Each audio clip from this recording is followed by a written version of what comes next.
우리 오늘 사도행전 19장 1절로 20절까지 보겠습니다.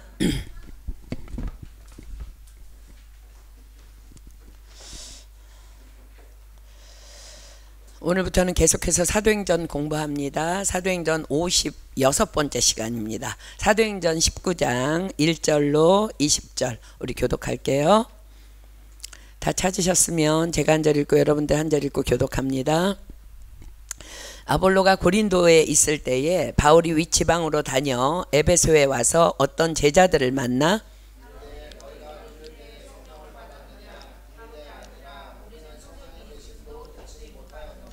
바울이 가로되 그러면 너희가 무슨 세례를 받았느냐? 대답하되 요한의 세례로다.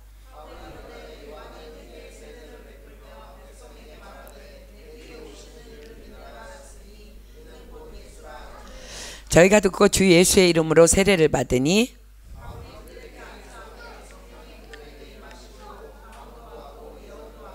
모두 12사람쯤 되니라.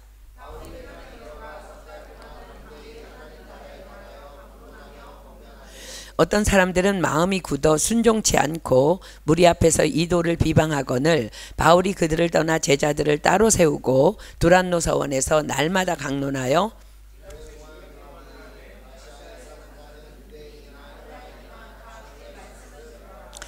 하나님이 바울의 손으로 희한한 능을 행하게 하시니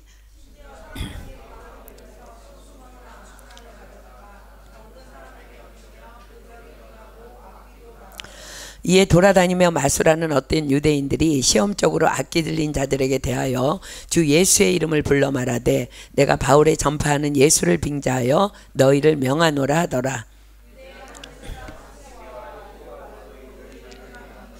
악기가 대답하여 가로되 예수도 내가 알고 바울도 내가 알거니와 너희는 누구냐 하며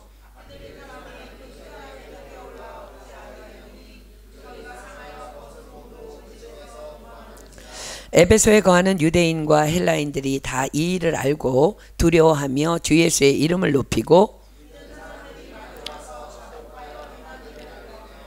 또 마술을 행하던 많은 사람이 그 책을 모아가지고 와서 모든 사람 앞에서 불사르니 그 책값을 계산한 즉 은 5만이나 되더라. 이와 같이 주의 말씀이 힘이 있어 흥왕하여 세력을 얻으니라. 아멘. 오늘 본문부터는 사도 바울의 제3차 전도 여행의 본격적인 이제 시작입니다. 제3차 전도 여행을 시작한 사도 바울은 갈라디아와 부르기아 땅을 시작으로 이제 만일 하나님의 뜻이면 너희에게로 돌아오리라 약속하며 급히 서둘러 떠나야만 했던 에베소로 다시 돌아옵니다. 기억하십니까? 그런데 왜 사도 바울이 에베소를 왜 방문하게 되었어요? 제2차 전도여행을 마치고 수리아 안디옥 즉 자신을 선교사로 파송한 모 교회인 안디옥 교회로 돌아가다가 워낙 장거리 여행이기 때문에 잠시 들렸던 도시가 바로 에베소였습니다. 그러나 그곳에서도 그 쉬는 틈을 이용하여 사도 바울은 복음을 전하였고 복음을 받은 에베소 사람들은 바울 일행에게 조금만 더 머물러 있어주기를 청했습니다. 그러나 절기를 지키기 위해 서둘러 예루살렘을 거쳐서 수리아 안디옥으로 돌아가야 하는 일정이었기에 할 수 없이 사도 바울은 만일 하나님의 뜻이면 너희에게로 돌아오리라 하며 그들에게 양해를 구하며 이제 떠나게 됩니다. 그러나 누구를 그곳 에베소에 남겨두고 떠났어요? 복음을 위해서라면 자신의 목이라도 내어주기를 원했던 브리스길라와 아굴라 부부 그리고 그들 부부는요 그곳을 방문한 아볼로라는 성경학자 겸 선생인 그가 회당에서 이제 이렇게 가르치고 있는데 보니까 요한의 세례만 알 따름인 것을 보고는 아볼로를 자신의 집으로 정하여 정중히 그리스도의 도를 자세히 풀어서 일러줌으로 아볼로로 하여금 복음으로 거듭나도록 도와줍니다. 그리고 그렇게 복음으로 거듭난 아볼로는 아가야 지방의 수도인 고린도로 떠나고 그런 사실을 전혀 알지 못한 채 바울은 에베소로 들어오게 됩니다. 자, 이제 본문의 시작입니다. 사도행전 19장 1절부터 봅니다. 아볼로가 고린도에 있을 때에 이제 아볼로는 고린도로 갔어요. 그죠? 바울이 윗지방으로 다녀 에베소에 와서 어떤 제자들을 만나. 자, 여기서의 윗지방은 갈라디아와 부르기아 땅을 말합니다. 그런데 에베소로 돌아온 사도 바울은요, 어떤 제자들을 만났답니다. 자, 이들은 아마도 우리가 이제 이 본문을 쭉 읽어서 그 정황으로 봐서 아볼로가 성령으로 거듭나기 전에 제자들인 걸로 추정합니다. 어떤 제자, 여기서 제자라고 하면 당연히 그리스도의 제자를 의미합니다. 그런데 사도 바울이 그들은 스스로 제자라고 말하는데 제자라고 하는 그들과 복음에 대해서 이렇게 이야기를 하면서 나누다 보니까 그들에게 전혀 성령이 없음을 발견하게 됩니다. 그래서 사도 바울이 그들에게 이렇게 질문하죠. 2절입니다. 가로되 너희가 믿을 때에 성령을 받았느냐? 가로되 아니라 우리는 성령이 있음도 듣지 못하였노라. 제 기억으로는요, 약 2003년으로 제가 이제 기억을 하는데 파리에서 330km 정도 떨어져 있는 비시라는 지역에 유학을 온 한 자매가 우리 파리교회 이제 집사님 한 분에게 연락을 했습니다. 그 이유는 자신은 건축을 전공하기 위해서 이제 유학 온 학생인데 자신의 선배를 통해서 이제 은혜교회를 소개를 받았다며 이곳에서 예배를 드릴 수 있도록 도와줄 수 있냐는 요청이었습니다. BC는 특히 여러분들 알다시피 한국 유학생들에게 어학으로 유명한 도시입니다. 거기는 학교가 없이 이제 대부분 BC 어학원만 있는 도시인데 조금 다른 지역보다 비싸기는 하지만 아주 잘 가르치기로 소문난 곳이기도 합니다. 그래서 이제 먼저 그 자매에게 지금 그 BC 어학원에 몇 명 정도의 한국 학생들이 있는 것 같니? 라고 물으니까 그 자매 하는 말이 약 40-50명 정도는 좋게 될 것 같다는 거예요. 그래서 이제 그 자매에게 그러면 네가 어학원 학생들에게 이번 주 토요일에 파리에 있는 이제 한국 교회에서 전도 행사로 이곳을 이제 방문하게 되는데 예배와 함께 한식 뷔페가 이제 제공될 것이니까 함께 가자고 네가 좀 이렇게 해보겠느냐? 그랬더니 그 자매가 기꺼이 이제 그러겠다고 해서 우리는 급히 이제 그곳 BC에 있는 한 호텔에 이제 쌀을 좀 큰 거를 예약하고 파리 교회와 낭시 교회와 스트라스부르 교회와의 연합으로 음식을 이제 바리바리 싸들고 그곳에 모였습니다. 놀랍게도 그날 그곳에 있는 한국 유학생들은 뭐 거의 다 왔다고 해도 과언이 아닐 만큼 약 유학생들 40명 정도의 그곳 어학원생들이 이제 참석을 하게 되었어요. 저는 이제 그들과 함께 그날 부른 찬양을 지금도 잊을 수가 없는데 그 찬양을 생각하면 눈물이 나는데 BC 선교를 준비하던 중에 하나님께서 이제 감동으로 주신 찬양이었어요. 여러분이 잘 아는 찬양인데 나의 안에 거하라 나는 내 하나님이니 모든 환난 가운데 너를 지키는 자라 두려워 말라 내가 널 도와주리니 놀라지 말라 내 손 잡아주리라 내가 너를 지명하여 불렀나니 너는 내 것이라 너의 하나님이라 내가 너를 보배롭고 존귀하게 여기노라 너를 사랑하는 내 여호와라.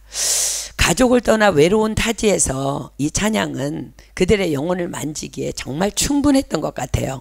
그날 정말 많은 영혼들이 눈물을 흘리며 이 찬양을 이제 이 찬양 안에서 이제 주님을 만났고 또 예배 중에 선포된 복음의 말씀에 그 중에 이제 30명 이상이 교회에 나오겠다고 이제 결심을 하였습니다. 그리고 그날 놀라운 보너스도 있었습니다. 우리 파리 교회 자매의 그 불신자 친구 한 명이 얼떨결에 BC라는 곳에 우리가 간다 그러니까 따라 나선 거예요. 그랬는데 그 자매가 이 찬양으로 주님을 만나서 그날 구원을 받게 된 것입니다. 그리고 이제 다음 날 우리는 감격 속에서 그들과 함께 이제 BC에서의 첫 주일 예배를 드렸습니다. 그리고 이제 저희 교회를 그들에게 소개했습니다. 우리 교회는 한인교회가 없는 곳, 목사님이 안 계신 지역에 있는 유학생들을 도와서 지방 곳곳에 교회를 세우고 예배를 돕는 사역을 하고 있습니다. 이제 다음 주부터는 그러나 여러분들끼리 예배를 드려야 합니다. 그러나 교회의 머리는 예수님이시며 교회는 그분의 몸이기 때문에 주님께서 여러분들과 함께 하실 것이며 여러분들의 예배를 받아주실 것이며 또 여러분들을 보호하여 주실 것입니다. 다음 주부터는 매 주일마다 여러분들에게 우리 파리 은혜교회의 본교회인 미국 LA 은혜교회에서 드려진 주일 예배 전체 상황 실황이 담긴 비디오로 된 영상을 매주 보내드리겠습니다. 예배 실황 전체가 담겨 있지만 여러분들은 이렇게 예배 드리면 좋겠습니다. 여러분들 중에 자원하는 각각의 사람들이 어떤 사람은 찬양을 인도하고 또 어떤 사람은 예배 사회를 보고 또 어떤 사람은 대표기도 하고 또 어떤 사람은 봉헌기도도 하고 영상은 설교 말씀만 듣는 방식으로 예배를 그렇게 갖추어 드리면 너무 하나님께서 기뻐하시는 예배가 될 것입니다. 그렇게 이제 주일은 여러분들끼리 예배를 드리고 그러나 2주일에 한 번은 주중에 저희 선교팀들이 방문해서 함께 성경 공부도 하고 기도 제목도 나누고 또 맛있는 것도 함께 먹으며 교제하는 시간을 이제 지속적으로 갖도록 하겠습니다. 그리고 여러분들을 위해 날마다 이름을 불러가며 중보하며 기도할 것을 약속드립니다. 당시에는요 인터넷 공급이 거의 없다시피 한 때였어요. 그렇기 때문에 우리 파리교회에서 섬기던 모든 지방교회들도 그러한 동일한 방식으로 그렇게 교회의 예배를 다 드리고 있었던 때였습니다. 그때 이제 우리 이수연 집사님, 김태영 집사님, 우리 뭐 사모님 다 그 지방교회에서 다 이제 몰려가서 함께 이제 예배를 드렸는데 그들 모두가 이제 그렇게 동의하였고 그렇게 이제 BC 은혜교회가 세워졌습니다. 그런데 며칠 후에 BC에서 예배의 도움을 처음으로 요청했던 그 자매에게 연락이 왔습니다. 함께 드리기로 한 어떤 형제가 파리에 있는 친구에게 이렇게 우리가 이곳에서 예배를 드리게 되었다고 전화를 하였는데 그 이야기를 들은 형제가 자신이 나가는 교회 목사님에게 그 이야기를 전하니까 목사가 없는 교회가 무슨 교회이며 비디오로 듣는 말씀을 비디오로 듣는 교회가 무슨 교회냐며 그런 교회는 이단이니까 절대로 가지 말라고 했다는 거예요. 그런데 그 소문은요 삽시간에 BC 어학원에 퍼졌고 이제 그럼에도 불구하고 흔들림 없이 예배를 드리겠다는 학생은 7명이 남았다는 거예요. 그 연락을 받았는데요 주님께서 저에게 이렇게 말씀하셨어요. 너희는 가만히 있어 주가 하나님 됨 알지어다. 열방과 세계 가운데 주가 높임을 받으리라. 그리고 다만 너는 범사의 여호와를 인정하라 하셨습니다. 저는 BC에 가서 그들 7명을 만났습니다. 그리고 그들과 기숙사의 한 방에 동그랗게 이제 둘러 앉았습니다. 놀랍게도 그들 7명 모두는요 다 누군지 아세요? 모태신앙인들이었어요. 저는 그날 모태신앙의 최강점을 보았습니다. 난 일단 교회는 간다. 여러분 그거 아세요? 모태신앙은요 뭘 시키면 처음엔 난 못해요. 그래서 모태신앙이 못해. 난 못해. 그러나 또 끝까지 거절을 못해 이 모태신앙들. 그래서 거절을 못해서 그냥 억지로라도 순종하다가 기어이 모델신앙이 된다는 거야. 모델신앙이. 정말 그 7명 모두가요 귀국할 때는요 다 모델신앙이 되어서 귀국했습니다. 그들 7명도 실은 그런 상황에서 교회에 남기가 결코 쉽지만은 않았을 거예요. 그죠? 그날 저는 주님께서 주시는 감동으로 미리 그들을 위해서 준비하였던 BC에서의 첫 성경 공부 말씀을 접었습니다. 그리고 그들 모두에게 질문하였습니다. 여러분들 다 예수님 믿습니까? 그랬더니 다 모두 다 예 라고 했어요. 그럼 다시 질문합니다. 오늘 밤 주님이 오신다면 천국에 갈 자신 있는 사람 손 들어보세요. 아 그런데요 그들 중에 딱 2학생만 그것도 손을 요만큼 올리고 이렇게 눈치를 보는 거예요. 아니 여러분 다들 예수님 믿는다고 하지 않았어요? 그런데 오늘 밤 주님이 오시면 천국 갈 자신이 아무도 없어요? 아니 근데 2 사람은 손을 들려면 번쩍 들든지 안 들 거면 들지 말지. 요게 뭐예요? 그러면서 그런 그들을 향해서 모두 다 성경을 꺼내서 다 펴라 했습니다. 사도행전 16장 31절 다 같이 피겠습니다. 사도행전 16장 31절 펴보세요. 사도행전 16장 31절.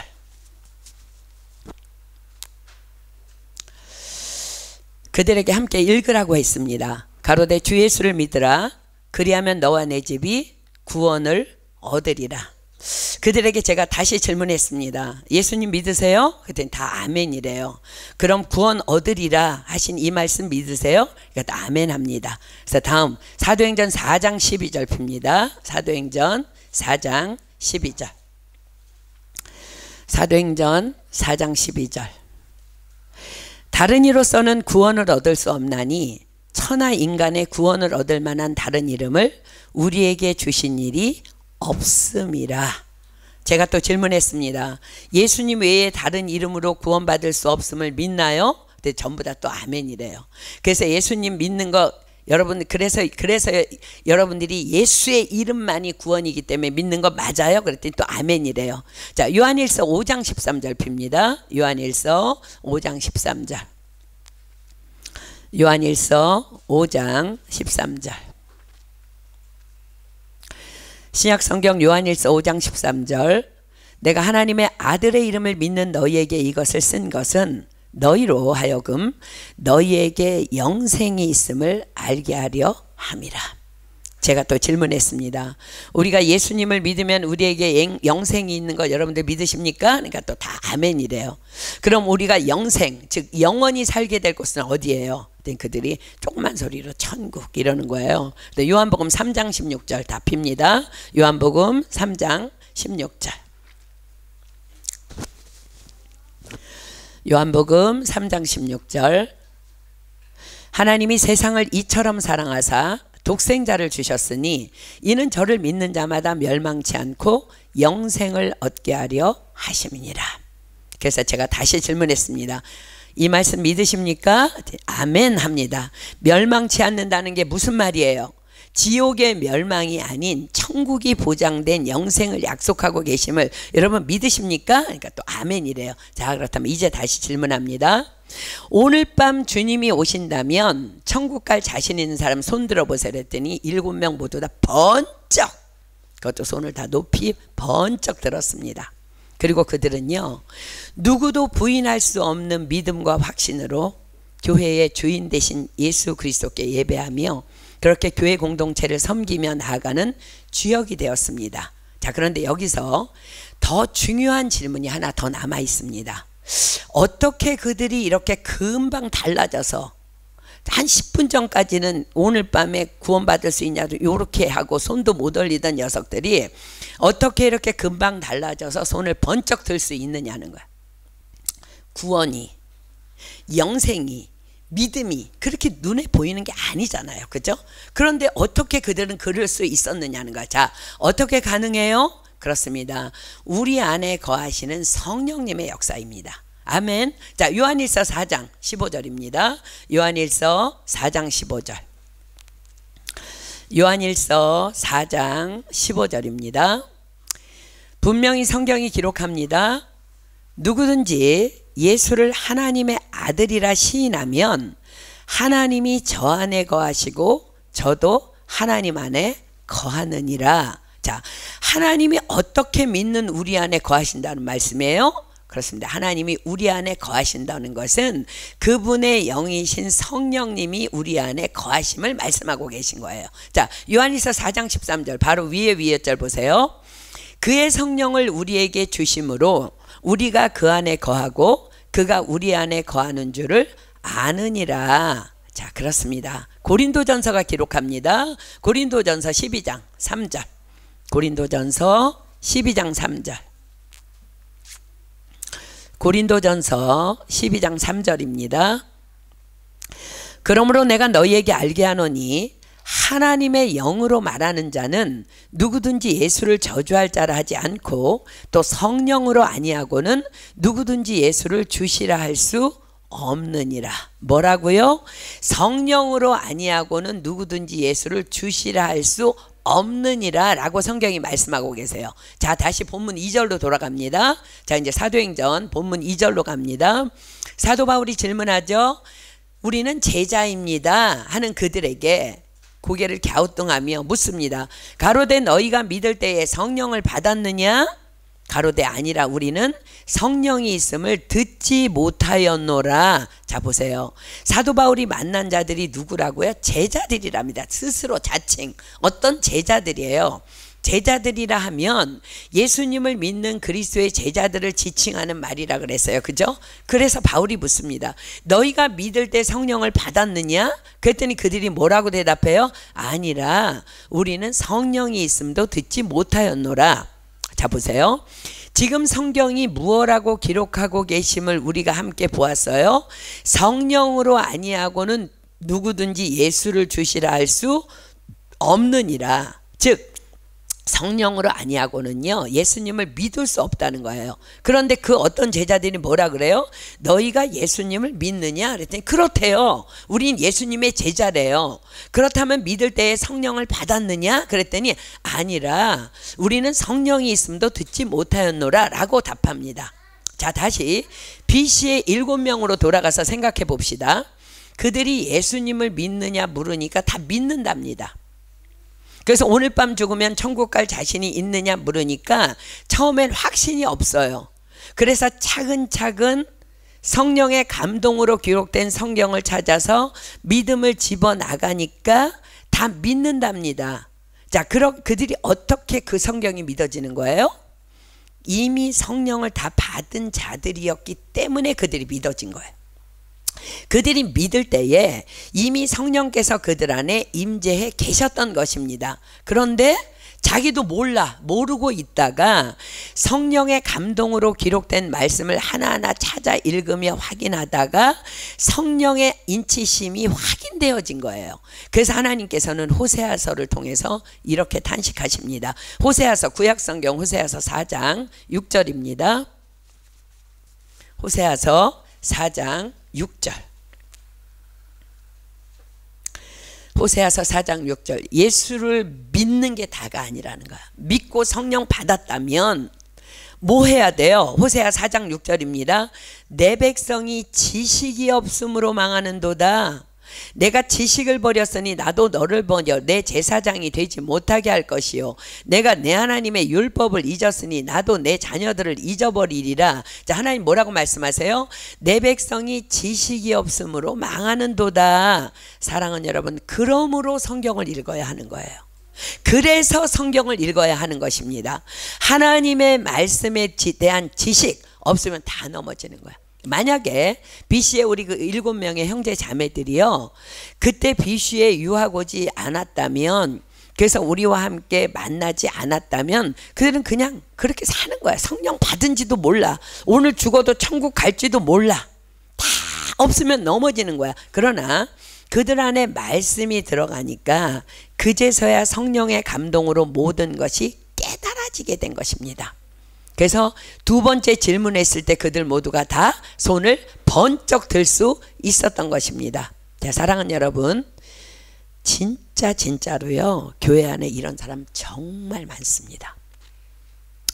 아니, 너무나 많은 교회가 성령님에 대하여 가르치지 않고 있다는 말이 더 정확한 말일 것입니다.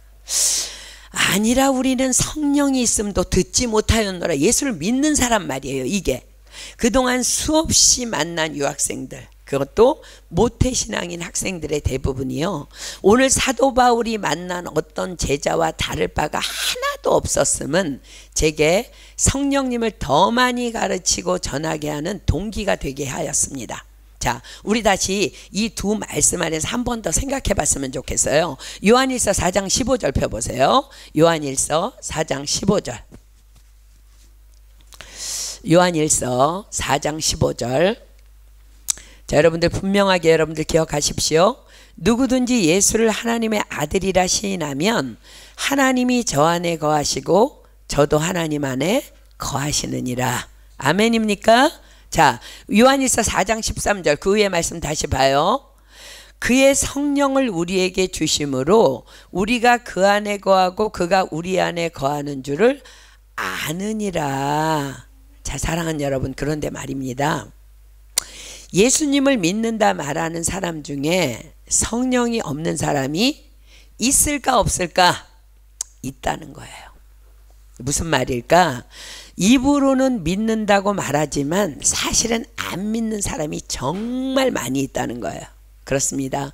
예수님을 믿는다는 것은요 나를 창조하신 나의 창조주 하나님께로 돌아가는 것을 의미합니다. 그러하기에 내 삶의 주인이 나에서 예수님으로 완전히 바뀌는 것을 의미합니다. 그러하기에 정말 즉 내 삶의 왕좌, 내가 주인 삼아 정말 되어서 살아갔던 내 삶의 왕자를 예수님께 내어드림을 의미하는 거예요. 그러므로 예수님을 믿는다고 말은 하지만 결코 내 삶의 주인이 여전히 나인 자, 그는 어쩌면 너무 생각 없이 교회를 오래 다녀서 많이 배우고 들은 학습 때문에 자기도 예수를 믿고 있다고 착각하고 있는 자일 가능성이 매우 높습니다. 그런 사람에게 성령님이 그 안에 임재하실 리가 없습니다. 왜냐하면 믿는 자들에게 주시는 성령님의, 하나님의 선물이 성령님이기 때문에 그래요. 오늘 여러분들의 믿음도 한번 점검해 보십시오. 그렇습니다. 우리가 믿을 때에 우리 안에 임하시는 성령님은요, 바로 이런 분이심을 예수님께서는 친히 말씀해 주고 계세요. 요한복음 14장 26절입니다. 요한복음 14장 26절. 요한복음 14장 26절. 보혜사 곧 아버지께서 내 이름으로 보내실 성령 그가 너희에게 모든 것을 가르치시고 내가 너희에게 말한 모든 것을 생각나게 하시리라. 자, 요한복음 15장 26절. 또 그분은 어떤 일을 하실까요? 요한복음 15장 26절입니다. 내가 아버지께로서 너희에게 보낼 보혜사 곧 아버지께로서 나오시는 진리의 성령이 오실 때에 그가 나를 증거하실 것이요. 그렇습니다. 예수님을 믿는다는 것은 이제 내가 아닌 내 안에 계신 예수 그리스도의 영, 즉 성령의 가르침으로 살아가는 삶으로 변화되는 것입니다. 그럼에도 불구하고 그분과 아무런 상관이 없는 삶을 살아가고 있다면 그는 예수님을 믿는 자가 아니라는 분명한 증거를 스스로가 보이고 있는 것입니다. 자, 사랑하는 여러분, 여러분은 정말로 예수님을 믿으십니까? 아멘. 그렇다면 지금 여러분 안에 성령님께서 임재하여 계십니다. 아멘. 자, 보십시오. 비슈에서 예배를 드리기로 하고 남은 7명 안에 성령님이 계셨습니다. 그러나 그들은 제대로 배운 적이 없어서 잘 몰랐습니다. 그러나 그들 안에 계셨던 성령님께서는 그들로 분별하게 하셨습니다. 뭐를? 왜 이런 예배를 드리는 것이 이단이지? 우리가 먼저 예배를 드리고 싶다고 도움을 청했고 그렇게 그분들은 아무런 대가 없이 BC로 와주었고 또 함께 예배드렸고 교회의 주인은 예수님이시니 너희들끼리 드리는 예배 같지만 주님은 함께 하시며 너희들의 예배를 기뻐 받으실 것이라 우리에게 위로해주고 권면해주고 또 2주에 한 번씩 우리를 돌보러 그 먼 곳에서 와주겠다고 하는 교회가 과연 이단일까? 그렇다면 그들은 우리 같은 학생들에게 무엇을 바라고 이런 선을 베푸는 것일까? 아니야. 그 교회는 다만 우리를 돕기 위한 교회지 이상한 교회가 아니야 라는 분별력을 그들 7명 안에 계신 성령님께서 부어주셨던 것입니다. 그리고 그 교회를 통해서요 얼마나 많은 영혼들이 구원을 받았는지 모릅니다. 그렇습니다. 분별력 없는 악한 세상 속에서 주님은 우리에게 늘 잠잠히 이렇게 말씀하여 주십니다. 너희는 가만히 있어 주가 하나님 됨 알지어다. 열방과 세계 가운데 주가 높임을 받으리라. 그렇습니다. 우리가 하나님의 음성을 듣고 성령 안에서 가만히 있었기에 그 BC교회를 통해 수많은 영혼들이 구원을 받았고 주님께서 높임을 받으실 수 있었던 것입니다. 이번에도 그 BC교회 출신들이 대거 몰려와 가지고 이번에 2주일 89기 섬겼어요. 그 BC교회를 세워달라고 요청한 그 자매가 바로 이번 2주일 89기에서 로요롬에서 셰프로 섬긴 GMI 은혜교회 송희영 집사입니다. 사랑하는 여러분, 지금 여러분 안에도 성령님이 임재해 계십니다. 아멘. 그러므로 의심하지 말고 뭔가 궁금하면 하는 일이 생기면 내 안에 계신 성령님께 물으십시오. 그분만을 의지하십시오. 그렇게 기도하십시오. 성령님께서 모든 것을 가르쳐 주시고 모든 것을 생각나게 하실 것이며, 이젠 내 삶의 주인이 내가 아닌 나의 창조주 예수 그리스도임도 시마다 때마다 증거하여 주실 것입니다. 그런데 그보다 더 큰 성령 받은 증거가 우리 앞에 놓여 있습니다. 부활하신 주님께서는 하늘로 오르시며 우리에게 이렇게 말씀하셨습니다. 자, 마태복음 28장 20절 펴보십시오. 마태복음 28장 20절. 마태복음 28장 20절. 우리가 믿을 때 우리 안에 거하시는 성령님, 그분이요 어떻게 우리와 계실 것인지를 예수님께서 말씀해 주십니다. 마태복음 28장 20절. 내가 너희에게 분부한 모든 것을 가르쳐 지키게 하라. 볼지어다 내가 세상 끝날까지 너희와 항상 함께 있으리라 하시니라. 뭐라고요? 내가 세상 끝날까지 너희와 항상 함께 있으리라. 이 하나님 앞에서 사는 삶을 히브리어로 코람데오라고 합니다. 코람데오, 하나님 앞에서 라는 말입니다. 하나님이신 예수님께서 무엇라고 말씀하셨다고요? 내가 세상 끝날까지 너희와 항상 함께 있으리라. 그렇습니다. 성령 받은 사람은 이 말씀 앞에서 살아가는 자들입니다. 가정에서도, 일터에서도, 학교에서도, 마트에서도, 거리에서도. 구약 성경에 코람데오의 삶을 살아낸 믿음의 샘플이 한 사람이 있습니다. 바로 다윗입니다. 그의 아들 솔로몬이 아버지 다윗을 이렇게 증거합니다. 열왕기상 3장 6절입니다. 열왕기상 3장 6절. 열왕기상 3장 6절. 여러분, 아들이 아버지를 이렇게 말한다면 그 아버지는 진짜 그런 사람이에요. 자, 보십시오. 열왕기상 3장 6절입니다. 솔로몬이 가로되 주의 종 내 아비 다윗이 성실과 공의와 정직한 마음으로 주와 함께 주의 앞에서 행함으로 주께서 저에게 큰 은혜를 베푸셨고 주께서 또 저를 위하여 이 큰 은혜를 예비하시고 오늘날과 같이 저의 위에 앉을 아들을 저에게 주셨나이다. 자, 우리가 알고 있듯이 솔로몬은 밧세바와의 범죄 후에 얻은 아들입니다. 다윗은 이 밧세바의 일을 철저하게 회개하였고 그 이후의 삶은 아들 솔로몬이 간증하듯이 철저히 돌이킨 삶, 즉 하나님과 함께 하나님 앞에서 성실과 공의와 정직한 마음으로 행하는 삶을 살아갔다고 아들이 간증합니다.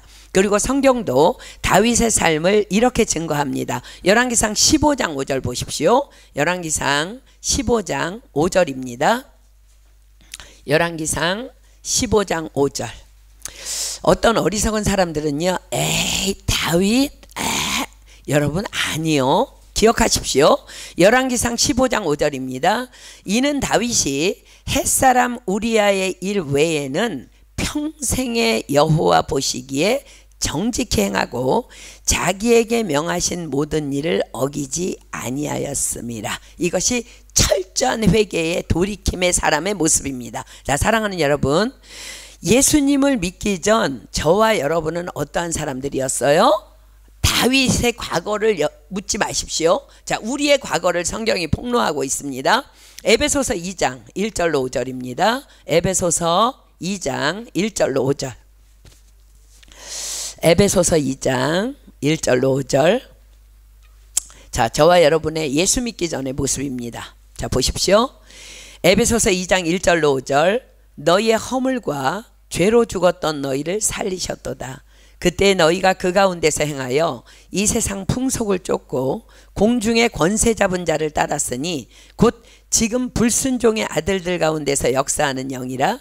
전에는 우리도 다 그 가운데서 우리의 육체의 욕심을 따라 지내며 육체와 마음에 원하는 것을 하여 다른 이들과 같이 본질상 진노의 자녀이었더니 긍휼에 풍성하신 하나님이 우리를 사랑하신 그 큰 사랑을 인하여 허물로 죽은 우리를 그리스도와 함께 살리셨고 너희가 은혜로 구원을 얻은 것이라.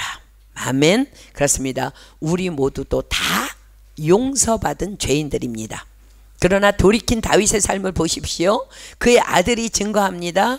내 아버지 다윗은 성실과 공의와 정직한 마음으로 주와 함께 주의 앞에서 행하는 자였다고. 그렇다면 다윗이 과연 어떻게 이러한 삶을 살아낼 수 있었을까요? 그렇습니다. 바로 코람데오, 하나님 앞에서의 삶을 살아냈기에 가능했던 것입니다. 주께서 말씀하십니다. 내가 세상 끝날까지 너희와 항상 함께 있으리라. 너희와 항상 함께 있으리라. 무슨 말씀이에요? 나는 지금 너와 함께 있어. 나는 지금 내 앞에 있어. 나는 지금 너와 동행하고 있어 라는 말씀입니다. 그렇습니다. 이것을 믿는 자는요 결코 범죄할 수 없습니다. 결코 뒷담화할 수 없습니다. 결코 거짓말할 수 없습니다. 결코 음란할 수 없습니다. 결코 거룩을 저버릴 수 없습니다. 결코 함부로 말할 수 없습니다. 결코 핑계할 수 없습니다. 왜요? 나는 지금 그 전능하신 주님 앞에 살고 있으니까. 자, 사랑하는 여러분, 이번에 사랑의 불꽃잔치로 정말 많은 분들이 집을 오픈해서 손님을 맞이하고 대접하는 섬김이 있었어요. 자, 질문합니다. 여러분 집에 손님이 오면 불편해요? 안 불편해요? 당연히 불편하죠. 왜요? 나는 그냥 대충 먹어도 손님은 좀 잘 대접해야 하고, 청소하기 싫어도 손님이 오시니까 집도 좀 정리하여 놓고, 밤에 잠을 자면서도 아침에 일어나면 아침 식사는 또 뭘 먹어야 되지? 뭐 이런저런 신경을 쓰는 일이 참으로 많게 돼요. 그죠? 그래서 이 말세에는요 많은 사람의 사랑이 식으리라 하신 예수님의 말씀대로 참으로 집을 오픈하는 것을 꺼려하고 싫어하는 추세로 나가는 것이 이 마지막 때입니다. 왜요? 불편하니까. 그러나 여러분 그거 아세요? 손님은요 천사라는 사실을 말입니다. 천사가 누구예요? 자, 히브리서 1장 14절입니다. 히브리서 1장 14절. 히브리서 1장 14절. 천사가 누군지 보십시오. 모든 천사들은 부리는 영으로서 구원 얻을 후사들을 위하여 섬기라고 보내심이 아니뇨. 그렇다면 천사가 우리 집을 방문했다면 뭔가 메시지를 가지고 온다는 거예요. 그죠? 그런데요 히브리서 13장 2절이 또 이렇게 기록합니다. 히브리서 13장 2절. 히브리서 13장 2절. 손님 대접하기를 잊지 말라. 이로써 부지 중에 천사들을 대접한 이들이 있었느니라. 그렇습니다. 아브라함이 바로 그러했습니다. 어느 너무너무 무더운 날, 이번에도 우리 파리 엄청 더웠었잖아요. 그죠? 너무 무더운 날 자신의 집 앞에 세 사람의 나그네가 무더위 가운데 있음을 발견한 아브라함은 그들을 집으로 영접하여 드립니다. 그리고 그들의 발을 씻기고 최상의 먹을 것을 준비하여 극진히 대접합니다. 그런데 대접받은 그들이 아브라함에게 이렇게 말하는 거예요. 명년 이때에 내가 이르리니 사라에게 아들이 있으리라. 그렇습니다. 그들은요 단순히 지나가던 나그네가 아니라 25년 동안이나 아기를 위해 기도하던 아브라함 부부에게 하나님의 응답을 가지고 찾아온 천사들이었다는 거예요. 그래서 히브리서가 이렇게 기록하고 있는 것입니다. 손님 대접하기를 잊지 말라. 이로써 부지 중에 천사들을 대접한 이들이 있었느니라. 자, 손님은 천사라는 거예요. 자, 사랑하는 여러분, 그러므로 손님 대접하기를 힘쓰며 또 초대교회 성도들처럼 여러분들의 집을 오픈해서 교회가 되도록 하십시오. 놀라운 하나님의 갚으심이 여러분들의 가정에 넘치고 또 넘치게 될 것입니다. 우리가 지금 공부하고 있는 사도행전이 기록하고 있는 초대교회는요 다 가정교회였습니다. 빌립보에서는 루디아의 집이, 데살로니가에서는 야손의 집이, 고린도에서는 브리스길라와 아굴라 집이 교회였습니다. 집이 교회로 오픈된다는 것은 실상 사생활의 완전한 포기를 의미합니다. 그런데 말입니다, 여러분. 우리 주님께서 뭐라고 말씀하세요? 우리와 영원히 지금도 함께 계시다는 거예요. 내가 세상 끝날까지 너희와 항상 함께 있으리라. 보세요. 손님도 이런 손님 없습니다. 주님이요, 우린 손님이 와도 불편해. 주님이 영원히 너와 함께 한데 지금 우리와 함께 계세요. 그렇다면 우리의 삶은 늘 예수님 중심의 삶으로 변화될 수밖에 없는 거예요. 예수님은 나의 어떤 삶을 기뻐하실까? 긴장하고 고민하며, 그래서 용서하고 사랑하고 관용하고 용납하고 화평하는 삶으로 변화되지 않겠습니까? 그래서 하나님 앞에서의 삶이 그토록 축복인 것입니다. 그런데 여러분이 만약 그분과 함께하는 삶이 조금도 불편하지 않아, 안 불편해. 그래서 여전히 말도 함부로 하고 막 그 사람 없으면 막 뒷담화하고 막 게으르고 집은 엉망진창이고 성경은 안 봐도 종일 핸드폰은 손에 쥐고 있고 툭하면 성질 부리고 다른 사람 판단하고 그래 놓고는 교회 와서는 홀리한 척하고, 이것은 아주 심각한 문제가 아닐 수 없습니다. 이런 사람은 제가 정확히 진단합니다. 당신은 아직 구원받지 못했습니다. 오늘 밤 주님이 오신다면 당신은 천국 갈 수 없습니다. 그러므로 오늘 주님을 영접하십시오. 주님은 약속하십니다. 고린도후서 5장 17절. 고린도후서 5장 17절. 고린도후서 5장 17절. 그런즉 누구든지 그리스도 안에 있으면 새로운 피조물이라. 이전 것은 지나갔으니 보라 새 것이 되었도다. 아멘. 오늘 주님을 영접하십시오. 지금까지 그 삶을 살지 못했다면 오늘 주님을 영접하십시오. 그리고 그분 앞에서 코람데오의 삶을 살아가십시오. 그렇습니다. 우리를 십자가로 구원하신 주님은 우리에게 분명히 말씀하셨습니다. 내가 세상 끝날까지 너희와 항상 함께 있으리라.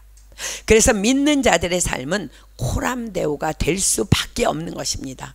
하나님께서는 우리에게 너희는 거룩하라 명하셨습니다. 이 말씀 앞에서 여러분의 반응은 무엇입니까? 하나님께서는 우리에게 할 수 없는 것을 요구하는 분이 아니십니다. 우리는 거룩하기 위해 몸부림칠 필요가 전혀 없습니다. 주님의 말씀 앞에 그냥 서 있기만 하면 돼. 어떤 말씀 앞에? 내가 세상 끝날까지 너희와 항상 함께 있으리라. 지금 나와 함께 계신 그분의 임재 앞에서 우리가 감히 어떻게 거룩을 저버릴 수 있을까요? 그럴 수는 없는 것입니다. 그렇습니다. 코람데오의 삶, 그것은 우리로 거룩할 수밖에 없게 하시는 하나님의 능력입니다. 그 하나님께서 우리에게 말씀하십니다. 역대하 16장 9절입니다. 구약성경 역대하 16장 9절. 역대하 16장 9절입니다.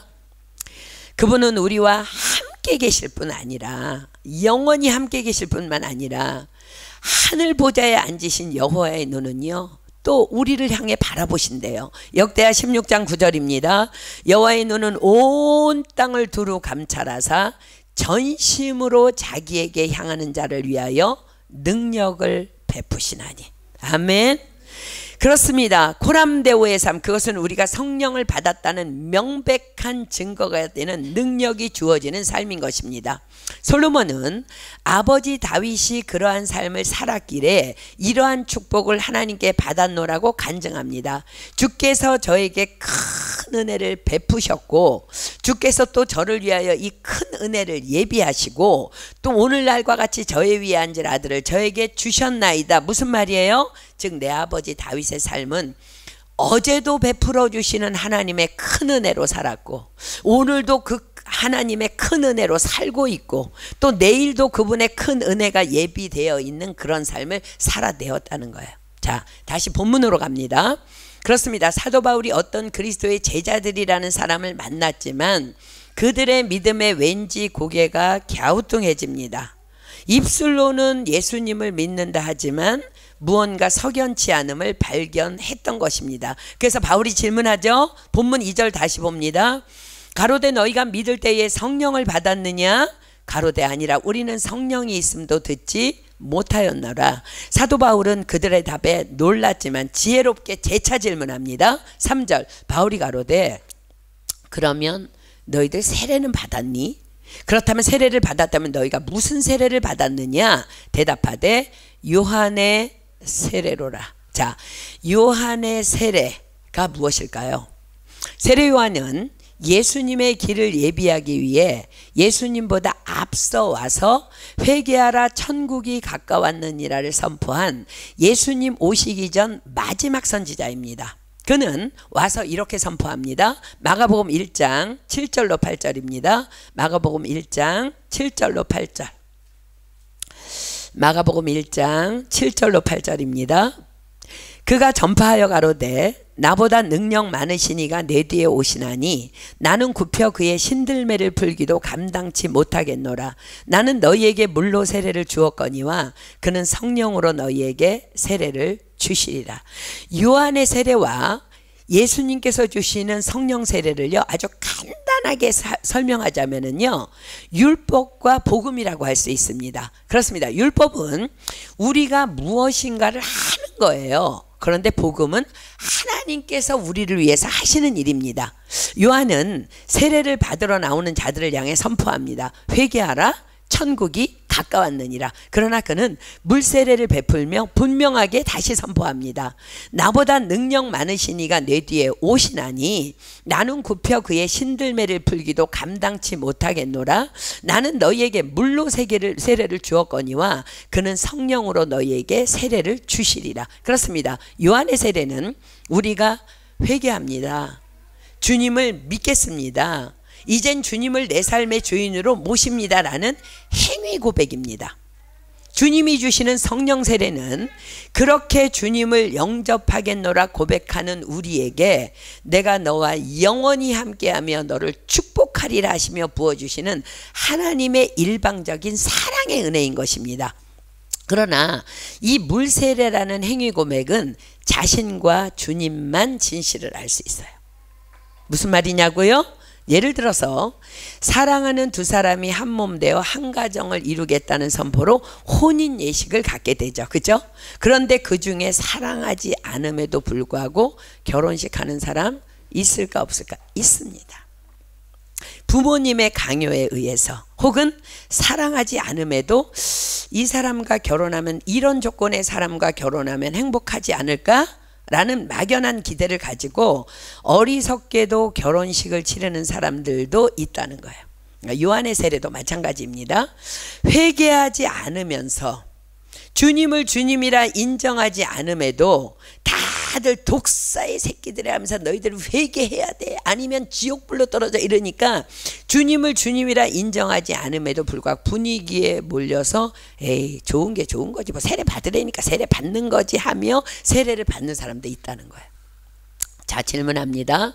그럴 때 그 사람에게 성령께서 임하실까요? 결코 그렇지 않습니다. 주님은 그가 가짜인지 아시기 때문입니다. 그러나 우리가 진정으로 주님을 영접할 때 반드시 성령 세례는 임하는 것입니다.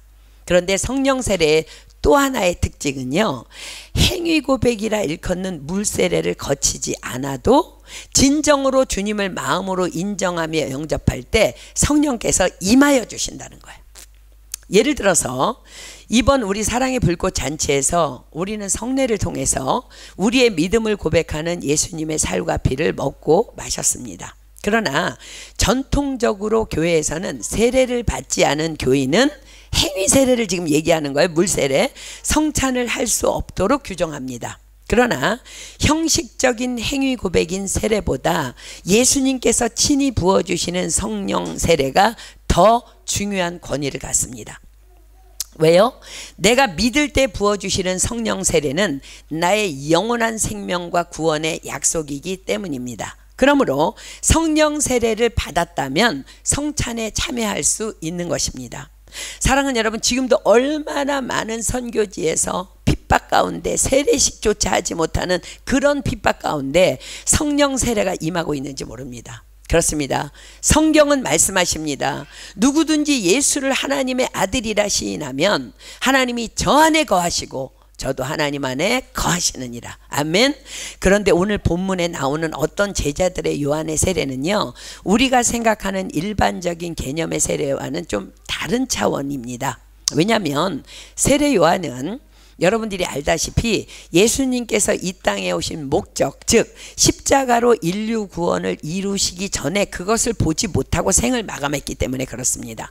그러므로 세례 요한의 가르침 안에는요, 예수님의 십자가 사건도 부활의 사건도 또 당연히 성령의 부어주심의 역사도 있을 수 없었기 때문입니다. 왜 주님이 이 땅에 오셨어요? 우리의 죄를 위하여 십자가를 지시기 위해 오셨습니다. 왜 그분은 부활하셨어요? 요한복음 11장 25절 26절입니다. 요한복음 11장 25절로 26절. 요한복음 11장 25절로 26절입니다. 예수께서 가라사대 나는 부활이요 생명이니 나를 믿는 자는 죽어도 살겠고 무릇 살아서 나를 믿는 자는 영원히 죽지 아니하리니 이것을 내가 믿느냐? 그렇습니다.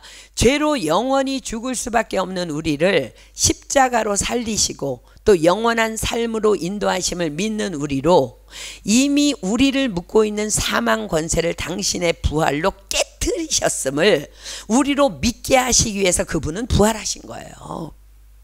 그리고 부활하신 주님께서는 두려워하고 떨고 있는 제자들에게 오셔서 말씀하십니다. 성령을 받으라.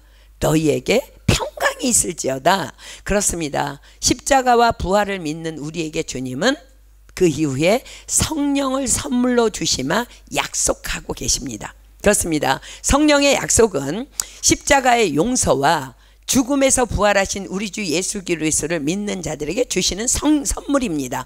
부활하신 예수님께서는 하늘로 오르시기 전에 말씀하셨습니다. 자, 사도행전 1장 4절로 5절 갑니다. 사도행전 1장 4절로 5절. 오늘 여러분들 굉장히 중요한 말씀을 지금 받고 있으니까 잘 기억하고 여러분들 전도할 때 여러분들이 반드시 정확하게 전도해야 된다는 거야. 자, 사도행전 1장 4절로 5절입니다. 사도와 같이 모이사 저희에게 분부하여 가라사대 예루살렘을 떠나지 말고 내게 들은 바 아버지의 약속하신 것을 기다리라. 요한은 물로 세례를 베풀었으나 너희는 몇 날이 못되어 성령으로 세례를 받으리라. 자, 예수님께서 승천하시기 전에 성령이 임했어요? 안 임했어요? 안 임했어요. 예수님이 부활하시고 승천하시면서 말씀하시는 거, 너희는 예루살렘을 떠나지 말고 내게 들은 바 아버지의 약속하신 것을 기다리라. 뭐예요? 성령을 기다리라는 거예요. 예루살렘은 하나님의 성전이 있는 곳, 즉 교회 공동체를 의미합니다. 그래서 그들은 예수님의 말씀대로 예루살렘을 떠나지 아니하고 모여서 그날을 기다리며 전혀 기도에 힘쓰기 시작합니다. 그리고 드디어 오순절날 그들에게 성령님이 드디어 임하게 됩니다. 그날이 지금 우리가 지키고 있는 절기인 성령 강림절입니다. 그리고 그들에게 성령님이 임하시자 제자들의 삶은 달라지기 시작합니다. 성령 받기 전에 베드로를 우리는 기억합니다. 그는 3년 반 동안이나 섬기며 따르던 예수님을 3번이나 난 그런 자 몰라 저주하고 부인하며 3번이나 부인했던 사람이에요. 그러나 성령이 그에게 임하자 그는 죽으면 죽으리라 담대히 복음을 선포하기 시작합니다. 그리고 그는 복음을 위해 순교하기까지 그의 생명을 복음을 위해 바치는 자로 변화됩니다. 그렇습니다. 이것이 성령 받은 자와 받지 않은 자의 어마어마한 차이인 것입니다. 저와 여러분도 마찬가지예요. 성령 안에서 두려움이 없어져요. 담대함을 얻게 돼요. 왜요? 나는 죽어도 살 것을 믿기 때문입니다. 내가 두려워하던 세상 다 주님의 절대 주권 안에, 다 주님의 손 안에 있음이 믿어지기 때문입니다. 아멘입니까? 그러나 사도 바울이 만난 그 어떤 제자들은요, 요한의 세례만 알 뿐이지 이러한 사실들을 도무지 알 리가 없었습니다. 그래서 사도 바울은 그들을 향해 그 세례 요한이 말한 나는 너희에게 물로 세례를 주었거니와 그는 성령으로 너희에게 세례를 주리라라는 말씀을 자세히 풀어 그들에게 설명해 주기 시작합니다. 자, 본문 4절부터입니다.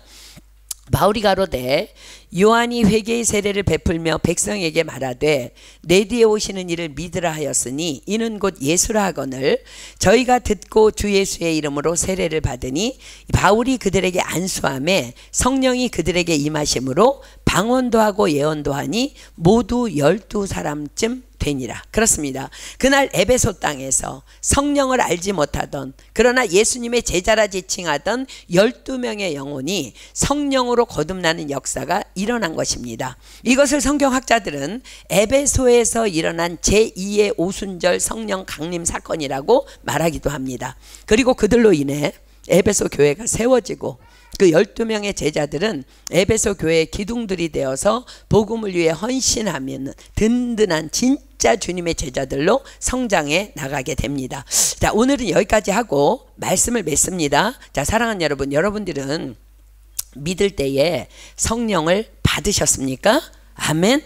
그러나 성령님은 여러분들이 생각하는 방식대로 임하시는 분 아니에요. 자, 오순절 마가의 다락방에서도 오늘 본문의 에베소에서도요, 그들은 성령 받은 증거로 방언도 임하고 예언도 임합니다. 그러나 대부분의 성령님의 임하심은 이러하다고 예수님께서 말씀하십니다. 자, 요한복음 3장 8절 펴보세요. 요한복음 3장 8절. 요한복음 3장 8절입니다. 요한복음 3장 8절. 바람이 임의로 불매 내가 그 소리를 들어도 어디서 오며 어디로 가는지 알지 못하나니 성령으로 난 사람은 다 이러하니라. 여러분들 구원파는요, 구원받았다 그러면 몇 날 몇 월 며칠 날 구원받았냐고 물어봐. 모르면은요 구원 안 받았대. 속지 마십시오. 지금 예수님께서 뭐라 그래요? 성령으로 난 사람은 다 이러하니라. 어디로 와서 어디로 간지. 그렇습니다. 우리는 바람이 불 때 그저 바람이 부네 라고 하지 바람이 어디서 오며 어디로 가는지 생각하지도 또 인식하려 하지도 않습니다. 그러나 바람은 분명히 불고 있습니다. 예수님께서는 성령으로 난 사람도 이러하다고 말씀하십니다. BC의 그 7명의 학생들도 그들이 성령 받고 구원 받았는지도 모른 채, 아니 더 구체적으로 말하자면 구원의 확신도 갖지 못한 채 유학길에 올랐지만 그들 안에는 분명히 성령님이 임재해 계셨습니다. 여러분들도 그러합니다. 난 아직 방언의 은사도 못 받았는데요. 그럼 구하십시오. 주실 것입니다. 그러나 꼭 방언이 임해야만 구원받는 거 아니라는 거예요. 방언의 유익에 대해서는 이제 다음에 여러분들에게 이제 공부할 기회를 갖도록 할게요. 자, 사랑하는 여러분, 누가 뭐라 해도 여러분은 예수님이 진짜 믿어지십니까? 아멘. 그럼 성령 받으셨습니다. 구원 받으셨습니다. 그런데 여러분 기억하십시오.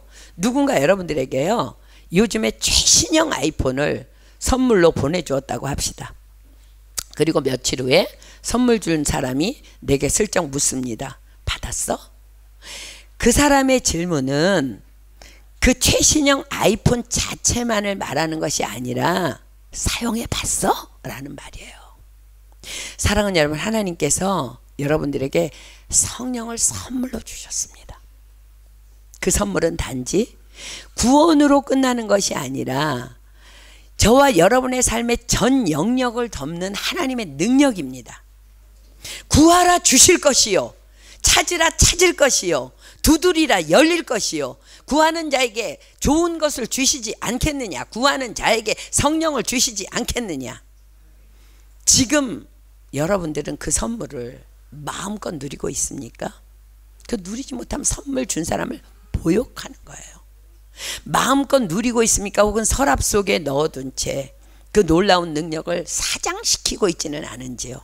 이 능력의 성령님께서 우리에게 말씀하시잖아. 내가 세상 끝날까지 너희와 항상 함께 있으리라. 곁에 계셔. 내 안에 곁에 이곳에 어디든지. 그럼 여러분들, 주님 길 가다가도 이런 고민인데 어떻게 성령 다 가르쳐 주신다는 거예요. 이 능력의 하나님 앞에서 삶을 살아내는 코람데오의 삶, 그것은 그분의 모든 능력을 매 순간, 아니 일평생 다 누릴 수 있는 강력한 여러분들의 영적 무기가 될 것입니다. 아멘. 그렇습니다. 주께서 말씀하십니다. 마지막으로 고린도전서 2장 9절로 10절 찾고 우리 찬양할게요. 고린도전서 2장 9절로 10절입니다. 자, 여러분들 성령 받는 것이 얼마나 중요한지 몰라. 그 다음에 또 방언의 유익에 대해서 얘기하겠지만, 방언 기도는 하나님 앞에 우리의 영을 비밀로 기도하는 거예요. 이제 다음에 그건 공부할게요. 고린도전서 2장 9절로 10절이 이렇게 기록합니다. 기록된 바, 하나님이 자기를 사랑하는 자들을 위하여 예비하신 모든 것은, 하나님이 자기를 사랑하는 온유를 위하여 예비하신 모든 것은, 민수를 위하여 예비하신 모든 것은, 미나를 위하여 예비하신 모든 것은 눈으로 보지 못하고 귀로도 듣지 못하고 사람의 마음으로도 생각지 못하였다 함과 같으니라. 그러나 다음 뭐라고 써요? 오직 하나님이 성령으로 이것을 우리에게 보이셨으니 성령은 모든 것 곧 하나님의 깊은 것이라도 통달하시느니라. 아멘. 성령님은요, 여러분의 미래까지도 다 가르쳐 주시는 능력이라는 거. 오직 하나님이 성령으로 이것을 우리에게 보이셨으니 성령은 모든 것 곧 하나님의 깊은 것이라도 통달하시느니라. 아멘. 우리 찬양하고 기도할 텐데, 제가 이 찬양을 너무너무 좋아하는데요, 오늘 여러분들이 성령 받은 여러분들이 성령 안에서 믿음으로 찬양하며 여러분 안에, 그리고 지금 함께 계신 그분 앞에 정말 믿음으로 이렇게 찬양합시다. 우리에게 향하신 여호와의 인자하심이 크고 크도다 크시도다. 우리에게 향하신 여호와의 진실하심이 영원하시도다. 우리에게 향하신 여호와의 계획하심이 놀랍고 놀랍다 놀라우시도다. 자, 여러분 안에 계신, 지금 우리와 함께 계신 그 성령님 앞에서 우리가 믿음으로 고백합시다. 그렇습니다, 주님. 당신께서 나를 향하신 당신의 인자하심이 너무 크고요, 나를 향하신 당신의 진실하심이 너무 영원하시고요, 나를 향한 당신의 계획이 너무 놀라운 것을 내가 믿습니다. 그 믿음의 고백으로 우리 함께 찬양합니다.